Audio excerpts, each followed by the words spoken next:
नहमदुहु व नुसल्ली अला रसूलिहिल करीम वक़ाल रब्बुकुम उदूनी अस्तजिब लकुम इन्नल्लज़ीना यस्तकबिरूना अन इबादती सयदखुलूना जहन्नम दाखिरीन। दुआ एक इबादत है, इसको अल्लाह रब्बुल आलमीन ने इबादत करार दिया है। ये आयत जो मैंने तिलावत की है, अल्लाह रब्बुल आलमीन ने इसमें फ़रमाया, तुम्हारे परवरदिगार ने कहा मुझसे दुआ मांगो, मैं तुम्हारी दुआ को कबूल करूँगा।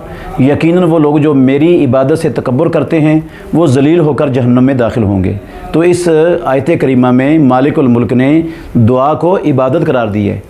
तिरमिज़ी शरीफ के अंदर और अबू दाऊद में सही हदीस है, रसूलुल्लाह सल्लल्लाहु अलैहि वसल्लम ने फरमाया अद्दुआओ हुवल इबादतो, दुआ ही इबादत है।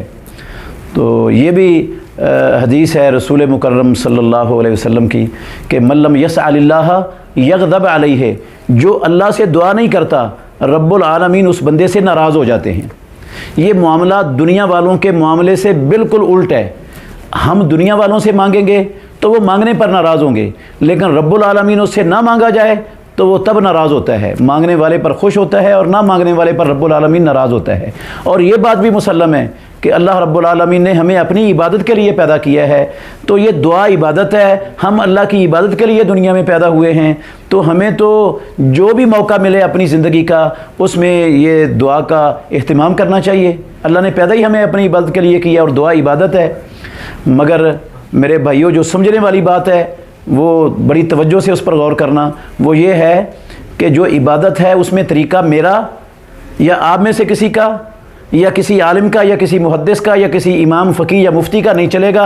इबादत में तरीक़ा मुहम्मदुर रसूलुल्लाह सल्लल्लाहु अलैहि वसल्लम का चलेगा बस। अगर हमारी इबादत अल्लाह के नबी के तरीक़े के मुताबिक होगी तो उसको कबूलियत और पजीरा ही मिलेगी रब्बुल आलमीन के यहाँ, और अगर वो उसके मुताबिक ना हुई तो फिर रद्द हो सकती है, मरदूद हो सकती है। जिस तरह अल्लाह ने फरमाया या अय्युहल्लज़ीना आमनू अतीउल्लाह व अतीउर रसूला वला तुबतिलू अमालकुम, अगर हमारा अमल अल्लाह और अल्लाह के रसूल की इताअत के मुताबिक नहीं होगा तो वो बातिल हो जाएगा। और रसूलुल्लाह सल्लल्लाहु अलैहि वसल्लम भी कहते थे, बुखारी में हदीस है, मन अमिल अमलन लैसा अलैहि अमरुना फहुव रद्द, जिसने ऐसा अमल किया जिस पर हमारी मोहर नहीं है वो अमल रद्द कर दिया जाएगा। तो रसूल मुकर्रम सल्लल्लाहु अलैहि वसल्लम अल्लाह ने दुआ करार दिया, रसूलुल्लाह सल्लल्लाहु अलैहि वसल्लम ने इसको दुआ करार दिया। रसूलुल्लाह सल्लल्लाहु अलैहि वसल्लम यकीनन ये सबसे बेहतर और अच्छी इबादत करते थे। सहाबा भी सबसे अच्छी और बेहतर अल्लाह की इबादत करने वाले थे। उन्हीं की ज़िंदगियों को अल्लाह ने हमारे लिए नमूना बनाया है।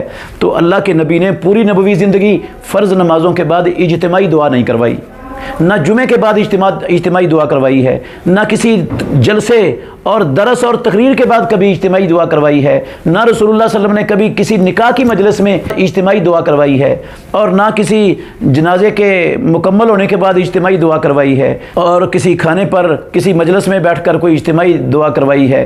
तो दुआ तो इबादत है, लेकिन तरीक़ा इसमें जब मुहम्मदुर रसूलुल्लाह का इज्तिमाई वाला नहीं है तो हम वो तरीक़ा इख्तियार करेंगे जो रसूलुल्लाह ने इख्तियार नहीं किया, खुलफ़ाए राशिदीन में से किसी खलीफा राशिद ने इख्तियार नहीं किया, सहाबा में से किसी सहाबी ने इख्तियार नहीं किया, तो फिर वो दुआ वो इबादत कैसे अल्लाह रब्बुल आलमीन के यहाँ उसको पजीराई और कबूलियत मिलेगी। तो दुआ करनी चाहिए, ज़रूर करनी चाहिए। दुआ की कबूलियत के औकात का बहुत ज़्यादा अहतमाम करना चाहिए, लेकिन मुहम्मदुर रसूलुल्लाह सल्लल्लाहु अलैहि वसल्लम का और सहाबा का तरीक़ा हमें नहीं छोड़ना चाहिए। अल्लाह हमें समझने की और अमल करने की तौफीक दे।